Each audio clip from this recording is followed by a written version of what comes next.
Barbie for tayo sa update. Nasa taping ng Honor Thy Mother.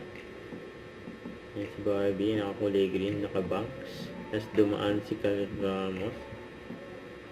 Ano bangal? Ang Honor Thy Mother. Si Barbie, yan. Ang busy nga si Barbie. Saka ito pa, abangan din yung mall show ni Barbie for Saving Cherry kasama ang cast. Nasa linggo yan, 5 PM. Sa SM Novaliches at SM Pampanga, kasama niya sila Mai Quintos, Kyle Ramos, Shasha Girl, AC Bonifacio at Mika Salamanca. Save date.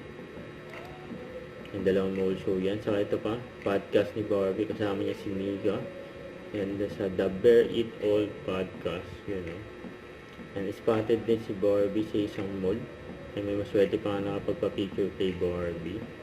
Hey, hi everyone. I am Barbie Sa Forteza. Cribs Foundation with Barbie. I just spent time with all the beautiful, wonderful ladies and children here at Cribs Foundation in Antipolo. All I can say is that parang bumalik ako sa pagiging dalagitang bata na nakikipaglaro sa mga klase niyang cool. Actually, ang cool nila, ang galing nilang sumayaw, ang galing nila mag-paint, ang dami nilang talents. Tapos parang ako yung nanonood lang sa kanila na grabe yung talented nila, sobra. Tsaka sobrang saya nilang kasama. Saya nilang kausap. Nakakatawa silang lahat. Kala niyo sa isang hapon lang na magkakasama kami, nagkaroon kayo ng mga inside jokes. Meron silang drama queen, si Rhea Lynn. Na si Rhea Lynn, tanong sa akin, paano maging artista? Sabi ko, Diyos ko, ka sa GMA, maraming kukuha sa ito. And I love just how curious they are about life. And gustong-gusto kong marinig na ang dami nilang gustong gawin, ang dami nilang pangarap.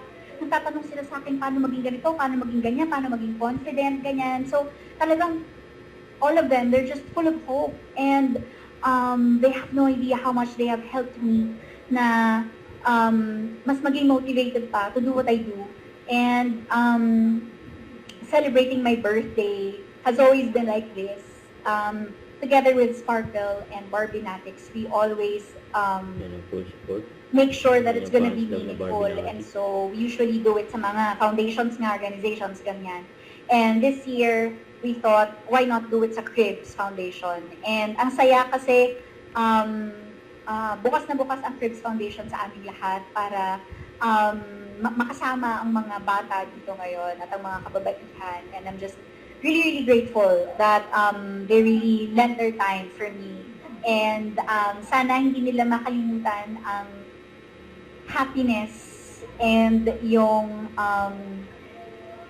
energy naming lahat na pour out today, and sana nag-enjoy silang lahat sa pagkain, sa activities, sa lahat ng ginawa namin. And